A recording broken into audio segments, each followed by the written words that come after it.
তো ক্লাস শুরুর আগে তোমাদেরকে বলবো, যারা আমাদের হোয়াটসঅ্যাপ গ্রুপে জয়েন হতে চাও তারা প্রত্যেকে এই নাম্বারে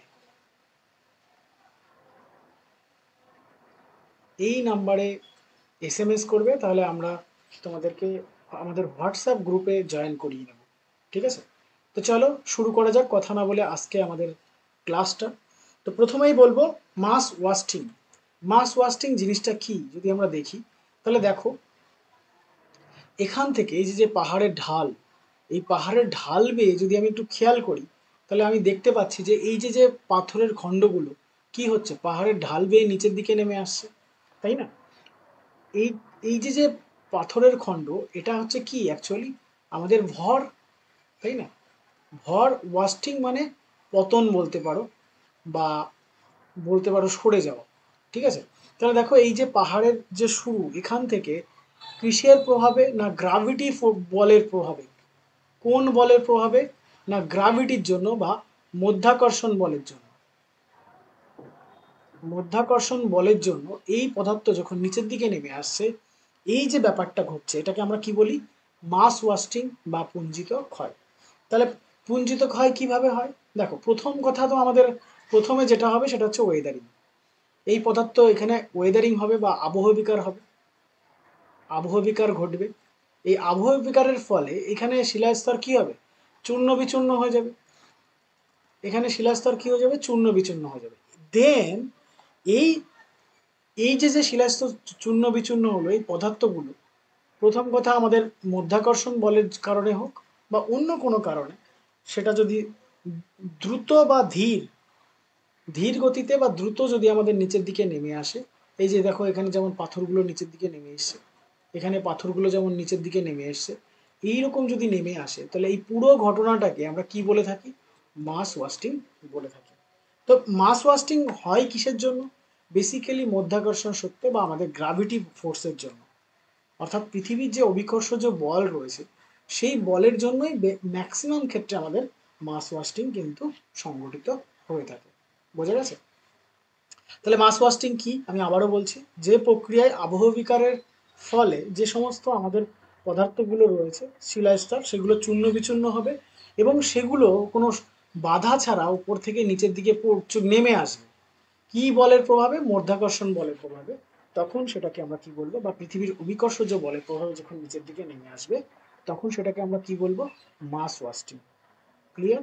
চলো এর যদি আমি ক্যারেক্টারিস্টিকে চলে যাই, এর যদি আমি বৈশিষ্ট্যে চলে যাই, হ্যাঁ, ক্যারেক্টারিস্টিক্স বা আমরা যদি এর বৈশিষ্ট্য চলে যাই, তাহলে আমরা বৈশিষ্ট্য পাবো কি? দেখো আমরা এত সময় আলোচনা করলাম সেইগুলোকেই যদি আমি দেখি, প্রথম কথা এটা কিসের জন্য হচ্ছে না, ভূমির ঢাল রয়েছে তাই হচ্ছে। ভূমির ঢাল যদি এরকম না হতো তাহলে কি এটা সহজে আসতো? সমতল ভূমিতে কি এটা সম্ভব? নিশ্চয়ই সমতল ভূমিতে এটা সম্ভব না।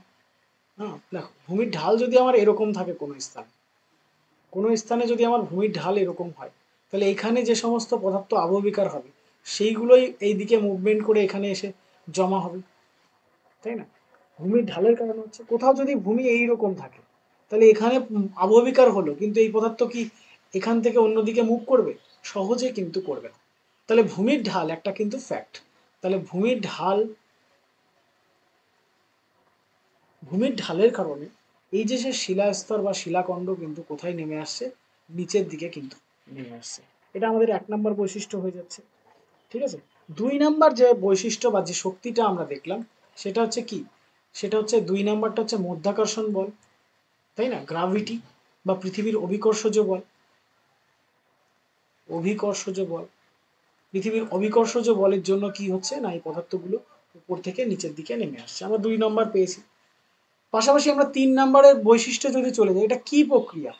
পৃথিবীর বাইরে হচ্ছে, তাই না? যারা আমাদের পুরোনো ভিডিওগুলো দেখোনি তারা দেখে নাও, তাহলে আমি যেগুলো বলছি এগুলো তোমরা রিলেট করতে পারবে। কি বললাম আমি এখানে, যে 3 নম্বর যে বৈশিষ্ট্য, অবশ্যই এটা পৃথিবীর বাইরে সংঘটিত হচ্ছে, তাই এটাকে আমরা কি বলবো, বহির্জাত প্রক্রিয়া। কি প্রক্রিয়া? বহির্জাত প্রক্রিয়া। এবার চলে আসো, এই যে বহির্জাত প্রক্রিয়া, এটা কিন্তু জেনারেলি ধীর গতিতে হয়, ধীর গতিতে হয়। তবে এই যে পুঞ্জিত ক্ষয়, এটা কিন্তু দ্রুতও হতে পারে। পাহাড়ের উপর থেকে ধপ করে যদি নিচে পড়ে সেটা তো খুব দ্রুতও হতে পারে, আবার পাহাড় বেয়ে ধীরে ধীরেও কিন্তু নামতে পারে। ঠিক আছে, এইবার চলে আসো চতুর্থ যে বৈশিষ্ট্য, ইম্পর্টেন্ট বৈশিষ্ট্য। দেখো বেসিক্যালি এটা সংগঠিত হবে কোন অঞ্চলে? অবশ্যই সেটা পাহাড়ি অঞ্চল হতে হবে অথবা উঁচু কোনো অঞ্চল হতে হবে। সমভূমিতে কি এটা হবে? নিশ্চয়ই না।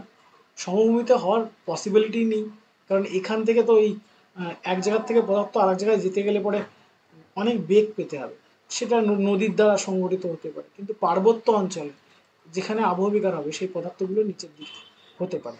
তাহলে বেসিক্যালি এটা কোন অঞ্চলে হবে? পার্বত্য অঞ্চলে বা উচ্চভূমি অঞ্চলে কিন্তু আমাদের কি হতে পারে না, এই এই পুঞ্জিত ক্ষয়টা কিন্তু সংগঠিত হতে পারে। তাহলে পুঞ্জিত ক্ষয়ের শুরু আমার আবহবিকারের দ্বারা হচ্ছে, এবং নেক্সট তারপর এই পুঞ্জিত ক্ষয়ের যে বিশেষ বৈশিষ্ট্যটা, অর্থাৎ উপর থেকে নিচের দিকে নেমে আসা, এই যে ঘটনাটা, এটা কিসের দ্বারা হচ্ছে না, অবভিয়াসলি আমরা পুঞ্জিত ক্ষয়ের দ্বারাই কিন্তু সংঘটিত হচ্ছে। বোঝা গেছে?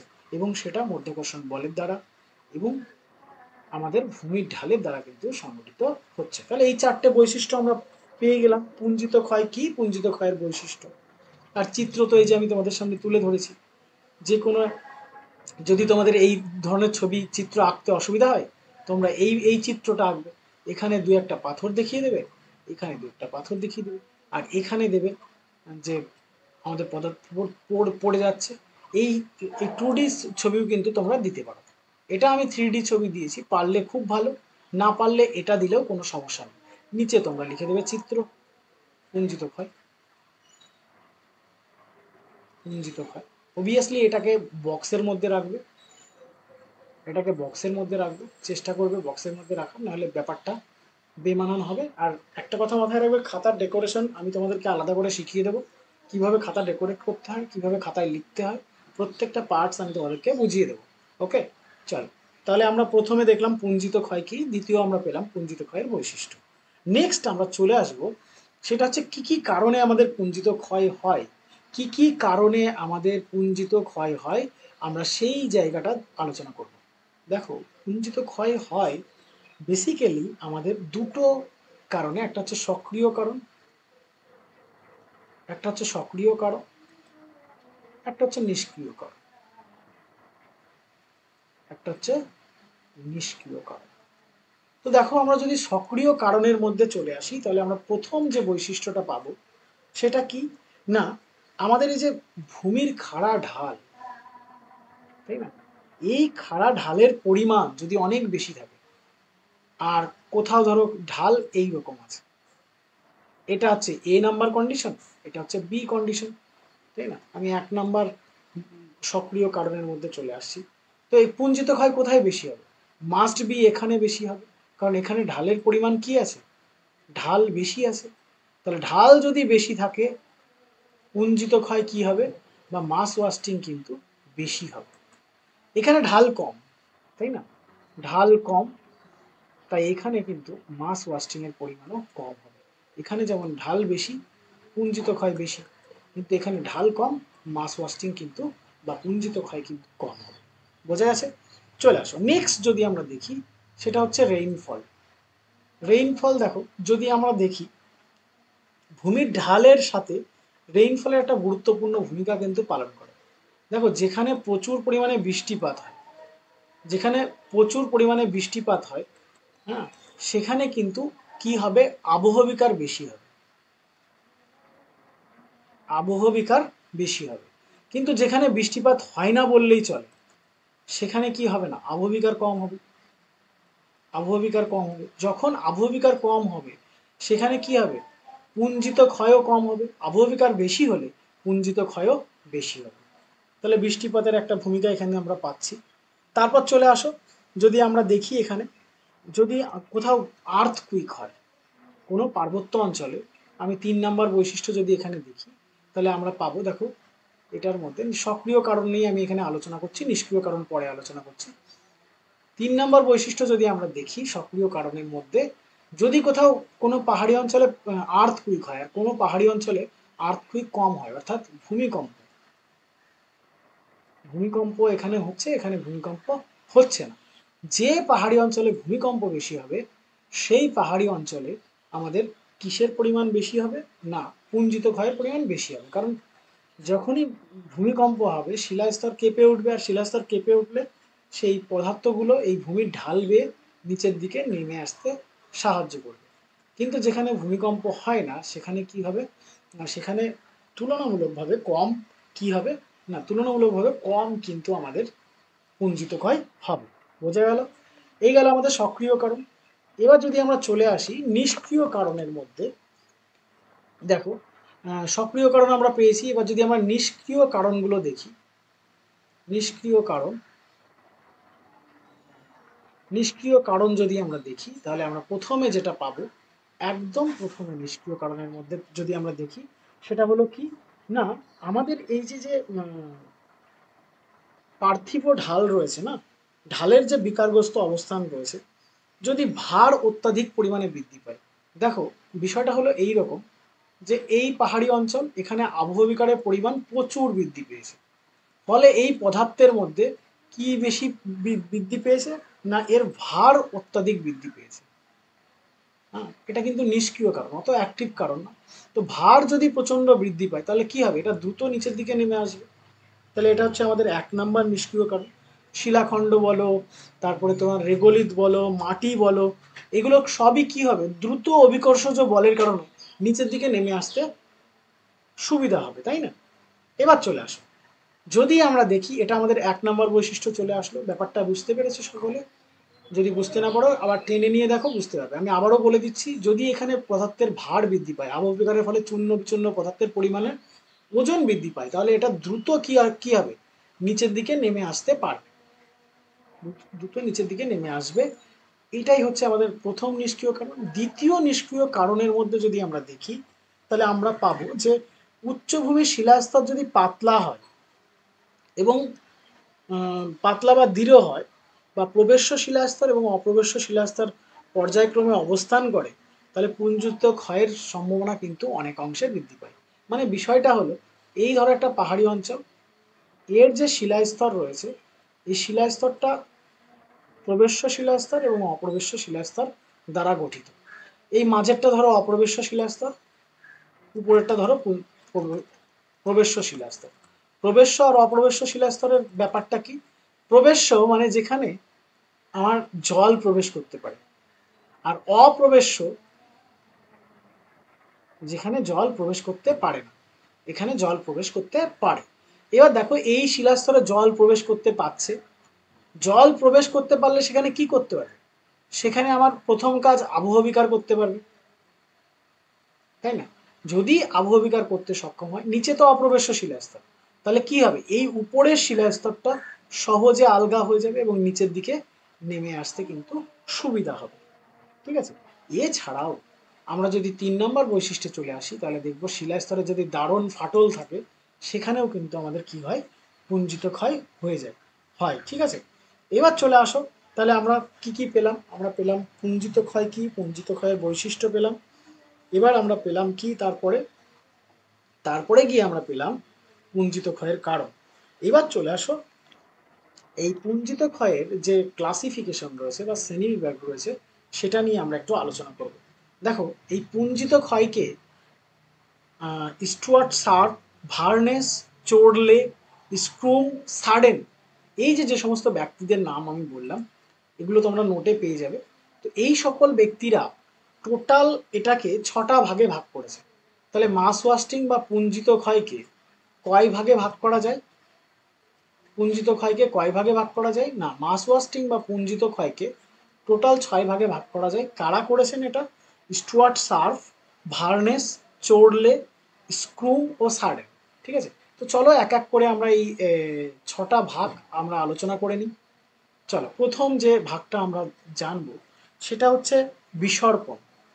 প্রথম যে ভাগটা আমরা জানবো সেটা কি? বিসর্পণ।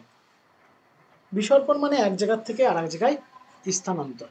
ঠিক আছে, বা কি, ভূমির যে ঢাল সেই ঢাল বেয়ে যে শিথিল পদার্থগুলো আছে সেগুলো যদি নিচে নেমে আসে তখন সেটাকে আমরা কি বলে থাকি? বিসর্পণ বলে থাকি বা ক্রিপ বলে থাকি। এটা নিয়ে আমরা ডিটেলসে আলোচনা করব। আজকের আলোচনায় বিসর্পণটাকে আমি কমপ্লিট করে দেবো, ঠিক আছে? তো চলো আমরা আগে ভাগগুলো জেনে নিই। প্রথমে বিসর্পণকে কটা ভাগে ভাগ করা যায়? না, বিসর্পণকে 4টি প্রধান ভাগে ভাগ করা যায়। নাম্বার 1 যদি আমরা দেখি, মৃত্তিকা বিসর্পণ।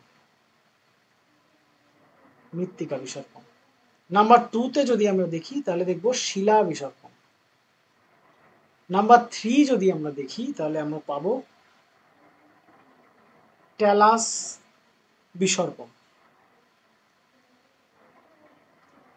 ট্যালাস বিসর্পণ। এবং শেষ যেটা পাবো সেটা হচ্ছে শিলা হিমবাহ বিসর্পণ।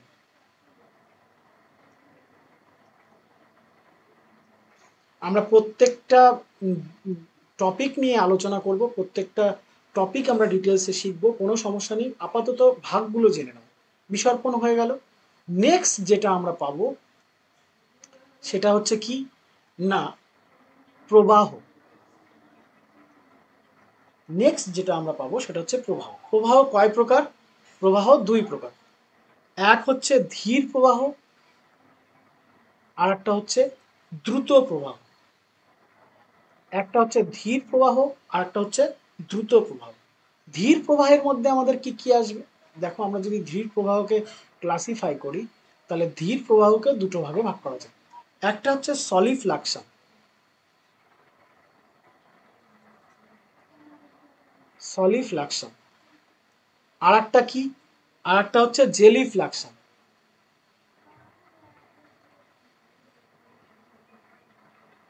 একটা সলিফ্লাকশন আর একটা হচ্ছে জেলিফ্লাকশন। দ্রুত প্রবাহের মধ্যে যদি আমরা দেখি তাহলে দ্রুত প্রবাহকে 3টি ভাগে ভাগ করা যায়। একটা হচ্ছে মৃত্তিকা প্রবাহ, 2 নাম্বার হচ্ছে কর্দম প্রবাহ, 3 নাম্বার হচ্ছে অবস্কার প্রবাহ। ঠিক আছে, চলে আসো তাহলে আমাদের প্রবাহ হয়ে গেল। এরপর চলে আসো আমরা তৃতীয় যে ভাগটা আমরা পাই সেটা হচ্ছে ধস বা স্খলন। ঠিক আছে, ধসকে আমরা 3টি প্রধান ভাগে ভাগ করতে পারি। কি কি? এক হচ্ছে অবস্কর ধস, অবস্কর ধস। দ্বিতীয়টা হচ্ছে শিলা ধস,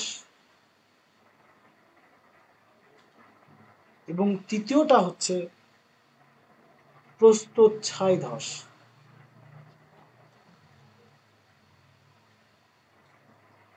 ওকে, চলো তাহলে আমাদের ধস হয়ে গেল, 3টে আমরা পেয়ে গেলাম। চতুর্থ যেটা সেটা হচ্ছে স্ল্যাম। স্ল্যাম্প। আমরা এগুলো প্রত্যেকটা ধরে ধরে আমরা আলোচনা করব। আজ যেমন আমরা বিসর্পণ আলোচনা করব, তো একটু ওয়েট করো, এগুলো একটু দেখো, অথবা তোমাদের এগুলো তোমরা স্কিপ করেও যেতে পারো, এই ভাগগুলো তোমরা লিখে নিতে পারো, তাহলেও হবে, কোনো সমস্যা নেই। তো স্ল্যাম্পের মধ্যে আমরা যদি দেখি, একক আবর্তনীয় স্ল্যাম্প,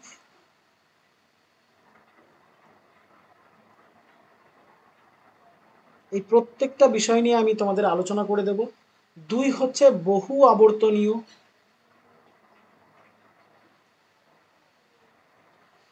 3 হচ্ছে ক্রম পর্যায়, ক্রম পর্যায় ক্রমিক, ক্রম পর্যায়ক্রমিক স্ল্যাম্প। ঠিক আছে, এরপর চলে আসো আমাদের পঞ্চম যে ভাগটা আমরা পাবো সেটা হচ্ছে কি আমাদের না, পঞ্চম ভাগটা হচ্ছে আমাদের পঞ্চম ভাগটা আমি এইভাবে টেনে নিই, প্রপাত। কি? পঞ্চম ভাগটা আমার কি? প্রপাত। প্রপাতকেও 3টি ভাগে ভাগ করা যায়, সেই অবস্কর, শিলা আর কি মৃত্তিকা। এই 3টে ভাগ কিন্তু আমাদের পঞ্চম ভাগের মধ্যে পড়ছে। তাহলে দেখো, প্রপাতকে যদি আমরা, 1 মিনিট, পঞ্চম ভাগটা যদি আমি লিখি তাহলে কি আসছে? মৃত্তিকা প্রপাত, মানে মৃত্তিকা উপর থেকে নেমে আসবে। 2 হচ্ছে শিলা, শিলা প্রপাত। 3 হচ্ছে আমাদের অবস্কর প্রপাত, অবস্কার প্রপাত। চলো, আমাদের পঞ্চম যে ভাগটা সেটা হচ্ছে কি না, অবনমন, নিচের দিকে নেমে যাওয়া, যেটাকে আমরা বলছি। অবনমনের মধ্যে আমাদের কি কি পড়বে? না, অবনমনের মধ্যে আমাদের 1 নম্বরে পড়বে ভাঙন, আর 2 নম্বরে পড়বে বসে যাওয়া। ঠিক আছে, তাহলে এই 6টা ভাগ হলো আমাদের কি পুঞ্জিত ক্ষয়ের মেন পার্ট। এই 6টা ভাগ আমাদের কি পুঞ্জিত ক্ষয়ের মেন পার্টের মধ্যে পড়ছে। ঠিক আছে, 1 নম্বরে বিসর্পণ, প্রবাহ, 2 নম্বরে, 3 নম্বরে ধস, প্রপাত, স্ল্যাম্প এবং অবনমন। তো চলো আজ আমি তোমাদেরকে বিসর্পণটা টোটালি আলোচনা করে দিচ্ছি। খুব সুন্দরভাবে মনোযোগ দিয়ে দেখবে, তাহলে তোমাদেরকে আলাদা করে পড়তে হবে না। ওকে, চলো প্রথমে চলে আসি। আজ বিসর্পণটা নিয়ে আমি আলোচনা করব বলেছিলাম। বিসর্পণ, তো দেখো বিসর্পণ বিষয়টা কি। বিসর্পণ বলতে না, ভূমির ঢাল বেয়ে, এই যে দেখতে পাচ্ছ ভূমির ঢাল, এই ভূমির ঢাল বেয়ে যখন কি হবে কোনো নিচের দিকে কোনো পদার্থ নেমে আসবে, এই যে ভূমির ঢাল, এটা তো ভূমির ঢাল, তো এই ভূমির ঢাল বরাবর যখন পদার্থ নিচের দিকে নেমে আসবে তখন সেটাকে আমরা কি বলবো, বিসর্পণ বলবো। তাহলে বিসর্পণ কি হবে যদি আমরা দেখি, প্রথম ক্যারেক্টারিস্টিক্স বিসর্পণের 1 নাম্বার, সেটা হচ্ছে ভূমির ঢাল বেয়ে নেমে আসবে। মাথায় রাখবে, আমরা পুঞ্জিত ক্ষয়ের ক্ষেত্রে প্রতি ক্ষেত্রে এই বৈশিষ্ট্যটা কিন্তু আমরা উল্লেখ করতেই পারি, যে সবই কিন্তু ভূমির ঢাল বরাবর হয়ে হয়ে আসে। ঠিক আছে, তাহলে ভূমির ঢাল বেয়ে যখন এই যে পদার্থগুলো দেখতে পাচ্ছ, এগুলো কি হবে, নিচের দিকে নেমে আসবে, নিচের দিকে নেমে আসবে। হ্যাঁ, এবং এই শিথিল পদার্থগুলো ধীরে, মানে খুব ধীরে ধীরে নিচের দিকে নেমে আসবে। কিভাবে নেমে আসবে, খুব ধীরে ধীরে নেমে আসবে। 2 নম্বর বৈশিষ্ট্যও বলতে পারো এটাকে। ভূমির ঢাল বরাবর, এই যে তোমরা ভূমি দেখতে পাচ্ছ, এই ভূমির ঢাল বরাবর, এই ভূমির ঢাল বরাবর কি হবে, ধীরে ধীরে এই যে মৃত্তিকা নিচের দিকে নেমে আসছে, এই যে নিচের দিকে নেমে আসা, এই ব্যাপারটাকেই আমরা কি বলবো, বিসর্পণ বলবো। বা এটাকে আমরা কি বলে জানি, ক্রিপ বলেও জানি। বিসর্পণ বা কি, বা ক্রিপ।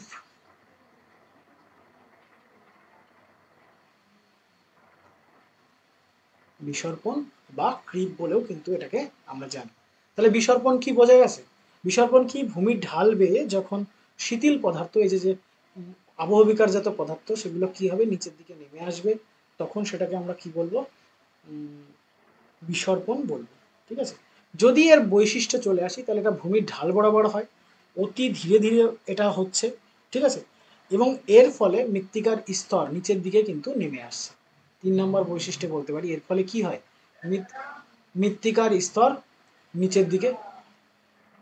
নিচের দিকে নেমে আসে।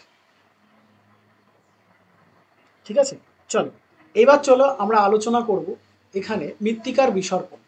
তাহলে বিসর্পণ পেলাম, বিসর্পণের আমরা 4টে ভাগ পেয়েছিলাম। কি কি ভাগ পেয়েছিলাম মৃত্তিকা বিসর্পণের, বিসর্পণের মৃত্তিকা বিসর্পণ, শিলা বিসর্পণ, ট্যালাস বিসর্পণ, শিলা হিমবাহ বিসর্পণ, এই 4টে আমরা পেয়েছিলাম। তো এর মধ্যে প্রথম যেটা আমরা পাবো সেটা হচ্ছে মৃত্তিকা বিসর্পণ। তো প্রথমটা আমরা একটু আলোচনা করে দেবো এখানে। মৃত্তিকা বিসর্পণটা কি, মৃত্তিকা বিসর্পণটা কি,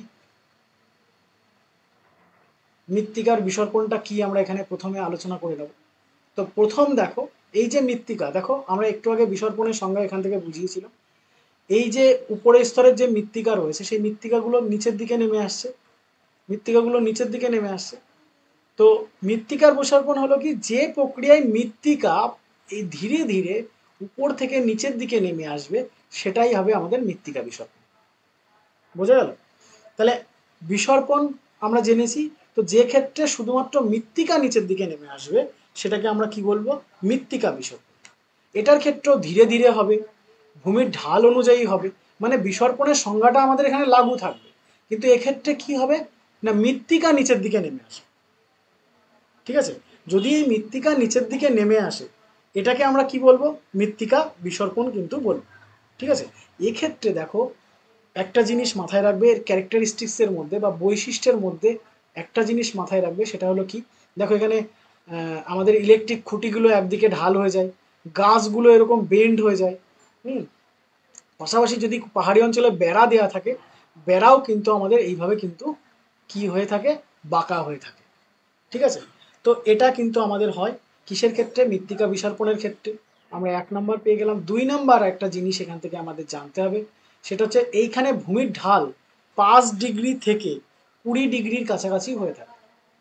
ভূমির ঢাল কত হয়, এই যে ঢালটা দেখতে পাচ্ছ, এটা 5 ডিগ্রি থেকে 20 ডিগ্রির কাছাকাছি কিন্তু হয়ে থাকে। ঠিক আছে, এটা গেল আমাদের বৈশিষ্ট্য। এবার কি কি কারণে হয় যদি আমরা দেখি, কি কারণে এটা হচ্ছে যদি আমরা দেখি, তাহলে আমরা দেখব প্রথমেই সেটা হচ্ছে মাটির স্তর। এই যে মাটির স্তর, এটা যদি আর্দ্র এবং শুষ্ক অঞ্চলে থাকে, কোন কোন অঞ্চলে, আর্দ্র ও শুষ্ক অঞ্চলে থাকে, তাহলে এটা সংগঠিত হবে। যদি শুধু আর্দ্র অঞ্চলে থাকে হবে না, শুধু শুষ্ক অঞ্চলে থাকলে হবে না। যদি আর্দ্র ও শুষ্ক দুটোই মিক্স থাকে, অর্থাৎ আমাদের যে মধ্যম অঞ্চল, মিডিল অঞ্চল, অর্থাৎ 30 ডিগ্রি থেকে 60 ডিগ্রির মধ্যে অক্ষাংশের মধ্যে যে অঞ্চল, সেই অঞ্চলে কি হবে না, এটা কিন্তু বেশি মাত্রায় হবে। বোঝা গেছে? চলো নেক্সট যদি আমরা দেখি, এটা পার্বত্য অঞ্চলে বেশি হবে, এবং যদি সেটা মৃত্তিকায় সৃষ্ট পলিমৃত্তিকায় সৃষ্ট পর্বত হয়, যেমন ভুঙ্গিল পর্বত, আমাদের হিমালয় পর্বত, সেখানে কিন্তু এটা বেশি হবে। ঠিক আছে, এর যদি উদাহরণে চলে আসি, এক্সাম্পলে যদি আমি চলে আসি, তাহলে আমরা দেখব কি, এটা আর্দ্র অঞ্চল যেখানে বৃষ্টি অরণ্য, আর্দ্র অঞ্চল যেখানে বৃষ্টি অরণ্য রয়েছে, সেখানে কিন্তু এটা আমাদের বেশি মাত্রায় আমরা পাবো। ঠিক আছে, আর্দ্র বৃষ্টি অঞ্চল মানে যেখানে এক কথায় বৃষ্টিপাত হবে বা বাতাসে জলীয় বাষ্পের পরিমাণ বেশি বেশি থাকবে, সেখানে কিন্তু আমাদের এই মৃত্তিকা বিসর্পণটা বেশি হবে। ওকে, তারপর চলে আসো মৃত্তিকা বিসর্পণের পরে হচ্ছে আমাদের শিলা বিসর্পণ। দেখো শিলা বিসর্পণের ক্ষেত্রে আমাদের আলাদা করে কিছু জানতে হবে না। বিসর্পণ, ওখানে আমাদের মৃত্তিকা পড়তো, এখানে আমাদের কি পড়বে, শিলা। দেখো প্রচুর পরিমাণে বৃষ্টিপাত যদি হয়, তো কি হয়, এই পাথরের খণ্ডগুলো দ্রুত নিচের দিকে নেমে আসে। দ্রুত নিচের দিকে, এই যে পাথরের খণ্ডগুলো দেখতে পাচ্ছ, ডাইরেক্টলি উপর থেকে নিচের দিকে নেমে আসছে। এটাকেই আমরা কি বলবো, শিলার বিসর্পণ। ঠিক আছে, এটাকেই আমরা কি বলবো, শিলার বিসর্পণ। এক্ষেত্রেও ঢাল মৃদু থাকে, 5 ডিগ্রি থেকে 20 ডিগ্রির মধ্যেই থাকে। আর এটাও সেই অতি ধীর প্রক্রিয়ার মধ্যে পড়বে। এক কথায় মৃত্তিকা বিসর্পণে সবকিছুই এখানে হবে, কিন্তু এখানে মৃত্তিকার জায়গায় কি চলে আসবে না, শিলা চলে আসবে। ঠিক আছে, আর একটা জিনিস, এটা কিন্তু এখানে যান্ত্রিক আবহবিকার এবং জলের ক্রিয়া কিন্তু প্রচুর পরিমাণে পাওয়া যায়। আর এটা কোন শিলা হবে, এখানে শিলাগুলো কি কি, সেটা কিন্তু গুরুত্বপূর্ণ। শিলাগুলো যদি আমি দেখি, 1 নম্বরে থাকবে আমাদের গ্রানাইট, 2 নম্বরে আমাদের কংগ্লোমারেট, 3 নম্বরে আমরা দেখব সেটা হচ্ছে বেলে পাথর, 3 নম্বরে আমরা দেখব বেলে পাথর। এইগুলোতে কিন্তু এটা বেশি হবে। আর কি কারণে হতে পারে এখানে, দেখো এটা আরো একটা কারণে হয়, অতি গুরুত্বপূর্ণ একটা পয়েন্ট, সেটা হচ্ছে যদি মিদভেদী উদ্ভিদ অথবা কোনো প্রাণী থাকে, তো সেখানে কিন্তু এটা প্রচুর পরিমাণে হয়ে থাকে। বোঝা গেল? তাহলে শিলার বিসর্পণ কি, কিছুই না, মৃত্তিকা বিসর্পণের ঠিক পরের বিষয়টা হচ্ছে শিলার বিসর্পণ। এবার চলে আসো শিলার বিসর্পণের পরে আমরা চলে আসবো ট্যালাস বিসর্পণ। দেখো এই হচ্ছে আমাদের পার্বত্য অঞ্চল। এক মিনিট, হ্যাঁ, এই দেখো আমাদের পার্বত্য অঞ্চল। তো এখান থেকে এইরকম যদি আমাদের শিলাগুলো নিচের দিকে পড়ে, এইভাবে ট্যালাসের আকৃতির শিলা যদি নিচে পড়ে জমা হয়, তাহলে সেটাকে আমরা কি বলবো, ট্যালাস বিসর্পণ বলবো। ঠিক আছে, তাহলে কি হবে না, যখন কোনো শিলাস্তর থেকে ট্যালাসের আকৃতিতে, হ্যাঁ, বা কোণযুক্ত প্রস্তরখণ্ডে, কোণযুক্ত প্রস্তরখণ্ড কোণযুক্ত প্রস্তরখণ্ড যদি হয়, তো সেটা আমার যদি নিচে এসে জমা হয়, তখন সেটাকে আমরা কি বলবো, ট্যালাস ক্রিপ বা ট্যালাস বিসর্পণ। এক্ষেত্রেও কিন্তু অতি ধীর প্রক্রিয়ায় হয়, এবং এটা প্রায় বোঝাই যায় না। এটাও কিন্তু ধীর একটা প্রক্রিয়া, এবং এটা কিন্তু বোঝাই যায় না। ঠিক আছে, বোধগম্য হয় না। আর এতে অভিকর্ষজ তরঙ্গ ছাড়াও, মানে অভিকর্ষজ বল ছাড়াও এখানে তুষারপাতের কিন্তু একটা ভূমিকা, বা বৃষ্টিপাতের কিন্তু ভূমিকা পালন করে। ঠিক আছে, বা বায়ুর জন্য এখানে কিন্তু ভূমিকা পালন করে। তুষারপাত, বৃষ্টিপাত বা বায়ুর কারণে কিন্তু এখানে হয়ে থাকে। মার্কিন ভূবিজ্ঞানী বেহার তিনি কলোরাডো নদীতে বা কলোরাডো পার্বত্য অঞ্চলে কিন্তু এই উদাহরণটা তিনি টেনেছিলেন এবং তিনি বলেন যে ট্যালাস বিসর্পণের জন্য ভূমির যে অ্যাঙ্গেল সেটা কত 26 ডিগ্রি থেকে 36 ডিগ্রি পর্যন্ত হতে পারে। বোঝা গেল? বাকি সব বৈশিষ্ট্য কিন্তু আমাদের ওইটার মতোই, মানে আমাদের মৃত্তিকা বিসর্পণ বা শিলা বিসর্পণের মতোই হবে। ওকে, চলো নেক্সট আমরা যেটা জানবো সেটা হচ্ছে শিলা হিমবাহ বিসর্পণ, আজকের অন্তিম পয়েন্ট। দেখো, হিমবাহের প্রবাহের ফলে, দেখতেই পাচ্ছ চিত্রটাতে, দেখতেই পাচ্ছ হিমবাহের প্রবাহ হয়েছে। হিমবাহের প্রবাহে উপর থেকে পাহাড়ি অঞ্চল থেকে প্রচুর পরিমাণে কাদা মাটি বয়ে নিয়ে এসছে না, বয়ে নিয়ে এসছে না? তাহলে উপর থেকে নিচের দিকে এটা প্রবাহ হচ্ছে কিসের দ্বারা? না হিমবাহের দ্বারা। যখন শিলাখণ্ড, কিসের দ্বারা? হিমবাহের দ্বারা। যখন শিলাখণ্ড, শিলাখণ্ড যখন কিসের দ্বারা আসবে?